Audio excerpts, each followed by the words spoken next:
नमस्कार मित्रों, आज हम आपको बताने जा रहे हैं, क्या महाभारत में ऐसा कोई भी योद्धा था जिसमें अर्जुन को हराने का सामर्थ्य हो। क्या कोई ऐसे वीर का वर्णन है जो कि अकेले ही भगवान के मित्र अर्जुन को परास्त कर दे। जब हम बात महाभारत की कर ही रहे तो हम ये जान लेते हैं कि महाभारत में सबसे वीर और भगवान के निकटतम योद्धा की बात आती है तो सबसे पहले नाम अर्जुन की ही आता है। अर्जुन की शक्ति का कई बार वर्णन हमें महाभारत में मिलता है, जिन्होंने एक बार विराट के युद्ध में लगभग सभी कौरवों, भीष्म, कर्ण और द्रोणाचार्य भी को अकेले ही हरा दिया था। महाभारत के अंतिम निर्णायक युद्ध में भी अर्जुन ने उन योद्धाओं को वध किया जो कि उस समय समस्त संसार में शक्तिशाली थे। आप देख रहे हैं द धार्मिक रहस्य। चलिए अब करते हैं ज्ञान की बात। वीडियो में आगे बढ़ने से पहले हमारे चैनल को सब्सक्राइब कर ले और बेल आइकन दबा दे ताकि आपके पास सबसे पहले नोटिफिकेशन पहुंचे। आइए जानते हैं, अर्जुन अपने समय के सबसे शक्तिशाली धनुर्धर व योद्धा थे। वे सव्यसाची थे, अर्थात दोनों हाथों से समान बाण चला सकते थे, 2 मील दूर तक वार कर सकते थे, शब्दभेदी बाण चला सकते थे, अंधेरे में युद्ध कर सकते थे, निद्रा पर विजय प्राप्त कर देर तक युद्ध कर सकते थे, अपनी एकाग्रता व अचूक निशाने के लिए प्रसिद्ध थे। उनके बाजू इतने शक्तिशाली थे कि सामान्य धनुष आसानी से टूट जाते थे। उनका दिव्य धनुष गांडीव इतना भारी था कि उसको उठाना या उस पर प्रत्यंचा चढ़ाना सामान्य बात नहीं थी, और उस पर प्रत्यंचा अर्जुन के अलावा केवल श्री कृष्ण व भीम ही चढ़ा सकते थे। उस धनुष को, अपने 2 अक्षय तुणीरों को व अपनी तलवार को उठाए अर्जुन वनवास में घूमते रहे, तो सोचिए वो कितने बलशाली होंगे। जरासंध वध के लिए कृष्ण, अर्जुन व भीम दोनों को साथ लेकर गए थे और जरासंध से कहा था कि वो उन तीनों में से किसी को भी अपने प्रतिद्वंदी के रूप में चुन सकता है। इससे पता चलता है कि अर्जुन केवल धनुर्धर ही नहीं, अत्यंत बलवान भी थे। इसके अलावा उन्हें समस्त दिव्यास्त्रों का संपूर्ण ज्ञान था। वो एक साथ कई महारथियों से युद्ध कर सकते थे। उनका निशाना इतना सटीक था कि जब युद्ध में द्रोण ने दुर्योधन को अभेद्य कवच पहना दिया और उसको भेदने का अर्जुन का बाण अश्वत्थामा ने काट दिया, तो अर्जुन ने दुर्योधन की उंगलियों के पोरों को निशाना बना उस पर वार किया, क्योंकि एक वही भाग कवच के बाहर था। उनके बाणों की वर्षा के विषय में कहा गया है कि आकाश में अंधेरा छा जाता था उनकी निरंतर तीरों की बारिश से, और कोई भी तीर खाली नहीं जाता था।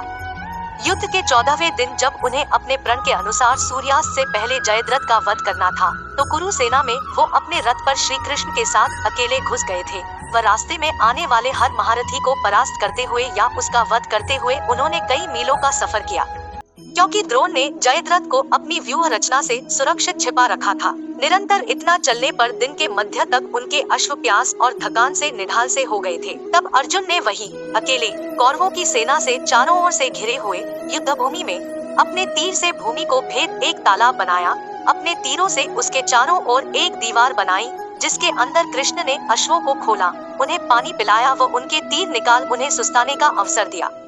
उस समय अर्जुन ने तीरों की दीवार के बाहर बिना रथ के भूमि पर खड़े होकर एक साथ कई महारथियों व सेना की टुकड़ियों से युद्ध किया व अपने अश्वों, रथ व सारथी की रक्षा की। उस दिन अर्जुन ने अकेले ही कौरवों की 7 अक्षौहिणी सेना का वध किया, जितना अन्य किसी योद्धा ने 4 से 5 दिन मिलाकर भी नहीं किया। उस दिन दुर्योधन को भी अनुमान हो गया कि द्रोण, अश्वत्थामा व कर्ण जैसे योद्धाओं के रहते भी जब वह अर्जुन से जयद्रथ की रक्षा नहीं कर सका तो उसका जीतना मुश्किल है। अपने संपूर्ण जीवन में अर्जुन कोई युद्ध नहीं हारे। ऐसे योद्धा को परास्त करने का सामर्थ्य किसमें होता? भीष्म अपने समय में अत्यंत पराक्रमी थे, किंतु महाभारत के युद्ध तक आते आते वे वृद्ध हो चले थे।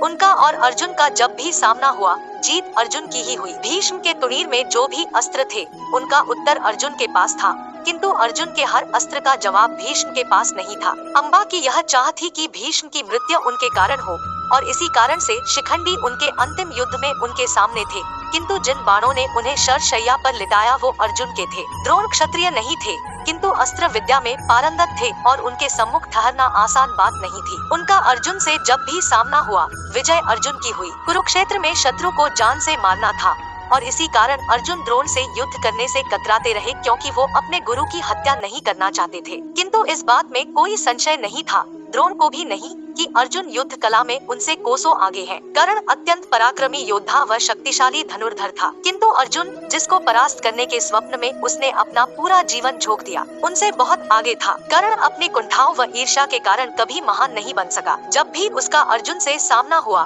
विजय अर्जुन की हुई। अपने अंतिम युद्ध में भी वो अर्जुन के सामने मात्र आधे दिन तक टिक पाया। जब उसके रथ का पहिया धंसा, उस समय उसके सारे अस्त्र समाप्त हो चुके थे। वो अत्यंत घायल था और थक चुका था, और उसकी सेना या तो मारी जा चुकी थी या अर्जुन के भय से दूर से नजारा देख रही थी। कोई उसके पास आने को तैयार नहीं था। अर्जुन के भय से दुर्योधन भी नहीं आता। वो मृत्यु के बहुत निकट था। समस्या यह थी कि अपने कौन्तेय होने की बात कर्ण जानता था, अर्जुन नहीं, और श्री कृष्ण नहीं चाहते थे कि कर्ण की मृत्यु से पहले अर्जुन को पता चले। इसलिए उन्होंने अर्जुन को कर्ण को मारने के लिए उकसाया, जिससे अपने प्राण बचाने के लिए कर्ण यह रहस्य ना खोल दे या कोई और आकर ये रहस्य अर्जुन को ना बता दे। इसी बात से लोग समझ लेते हैं कि अर्जुन ने निहत्थे कर्ण को मारा क्योंकि वह उसे परास्त नहीं कर सकता था। सत्य तो यह है कि कर्ण अर्जुन से हर बार परास्त हुआ और उसकी मृत्यु के समय भी वो पराजित अवस्था में ही था। हाल ही में एक दिलचस्प बात उजागर हुई। पाणिनि का नाम आपने सुना होगा। ये 4 से 5 BCE के उत्कृष्ट व्याकरणकार थे,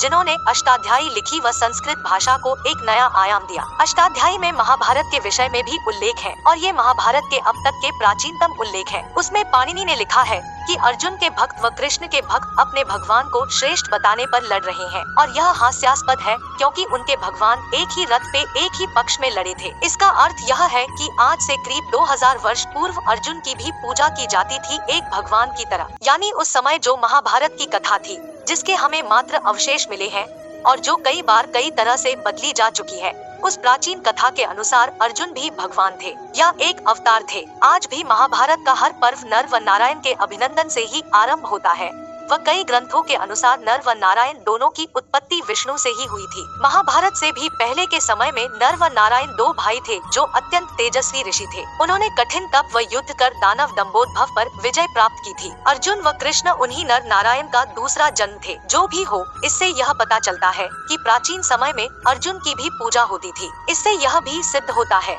कि उनके समान योद्धा अन्य कोई नहीं होगा उस युग में, इसीलिए उन्हें भगवान की श्रेणी में रखा गया होगा। मित्रों, वीडियो कैसी लगी? वीडियो पसंद आई तो एक लाइक करें और शेयर करें, कमेंट करके हमें बताएं। ऐसी और वीडियो देखने के लिए हमारे चैनल को सब्सक्राइब कर ले। जब तक आप देखते रहिए द धार्मिक रहस्य।